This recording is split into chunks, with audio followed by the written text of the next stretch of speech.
You know when you put a hot pan on a cool countertop? At first, there's all this chaos, right? Heat is flying everywhere. But pretty quickly, things just settle down. They reach this calm, unchanging state. Well, today, we're going to dive into the math that actually describes that exact moment of equilibrium. It's called Laplace's equation. All right, let's get right into it with the main question. Imagine you've got this metal plate. You heat up one side, maybe the top edge, and you keep all the other sides cool. Heat's going to start flowing, obviously. But give it a little time, and eventually the temperature at every single spot on that plate is going to stop changing. It's reached what we call a steady state. So the real question is, what does that final heat map actually look like? That's the puzzle we're going to solve. Now, to tackle a question like that, we need the right tools. We need a language that can describe this kind of perfect balance. And well, that language happens to be a really elegant piece of calculus, known as Laplace's equation. You can think of it as the mathematical heartbeat of any system that's finally settled down. And here it is. I know, it might look a bit scary at first with those symbols, but the idea behind it is actually super intuitive.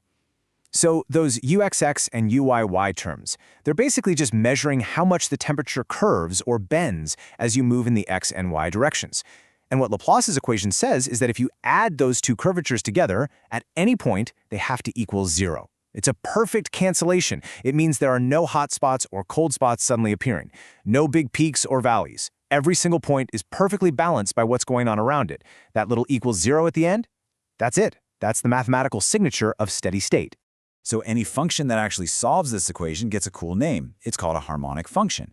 And these harmonic functions have this amazing property, and this is really the key, called the mean value property. What it means is that the temperature at any single point is the literal average of all the temperatures in a little circle right around it. Think about it like a tightly stretched rubber sheet. The height of any point on that sheet is just the average height of all the points immediately surrounding it. It can't be a peak, it can't be a valley, it has to be the average. That's a harmonic function, and that's exactly what our temperature distribution is.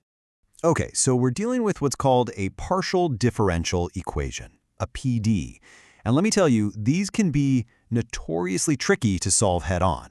But luckily for us, when we're working with common shapes like squares or circles, there's this incredibly powerful trick we can use.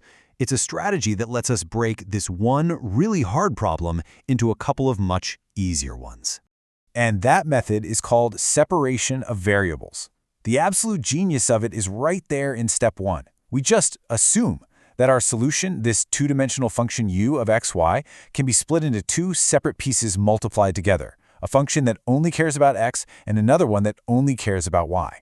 It feels a little like cheating, but watch what happens. When you plug that assumption back into Laplace's equation and shuffle the terms around a bit, the whole thing just magically splits in two. You're left with two completely separate, much simpler equations to solve, one for x and one for y. And this is what you end up with, two much more manageable equations.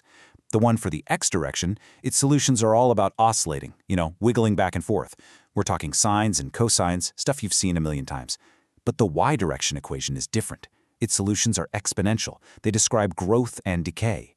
You might know them as hyperbolic sine and hyperbolic cosine. So we have two totally different behaviors, one for each direction. The real magic is seeing how they come together to create the full picture. All right, that's enough theory for now. Let's get our hands dirty and actually apply this to that hot plate problem from the beginning. This is where it all starts to make sense, I promise. So here's the setup. Let's picture this together. We've got a square plate. Now 3 of the edges, the left, the right, and the bottom, are all being held at 0 degrees. Just imagine they're packed in ice, nice and cold.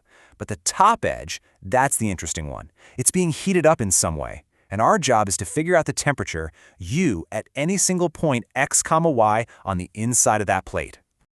Okay, let's start building our solution piece by piece. First up, the x direction. We have a couple of clues, our boundary conditions. We know that temperature must be 0 at the left side where x is 0, and also at the right side. So we need to go into our toolbox of wavy, oscillating functions and find one that starts at 0 and ends at 0. And what's the perfect candidate? The sine function, of course. The function sine of n pi x is exactly 0 at both ends. It perfectly locks our solution into those two cold sidewalls.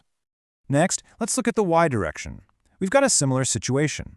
We know the bottom edge, where y is 0, has to be held at 0 degrees. So now we look at our other toolbox, the one with the exponential style solutions, and we ask which one of these starts at 0, and the answer is the hyperbolic sine, or sinh. It behaves a lot like the regular sine function at the origin. Sinh of 0 is 0. So that makes sinh of n pi y the perfect building block for the vertical part of our solution. So now we have our building blocks, a sine for the x direction and a hyperbolic sine for the y direction. The really cool part is how we put them all together. Each little combination of sine n pi x and sin ich n pi y creates a simple temperature map that already satisfies our three cold sides. The final solution is just adding a bunch of them together. You see those an coefficients? Think of them like knobs on a mixing board. We can turn each one up or down to add just the right amount of each simple solution until we perfectly match whatever crazy heat pattern is happening on that final hot top edge. All right, we've got a big, fancy formula. Great. But what does it mean? What does this mishmash of sines and hyperbolic sines actually tell us about what the heat is doing on the plate? What does this thing actually look like? Well, this quote really nails it.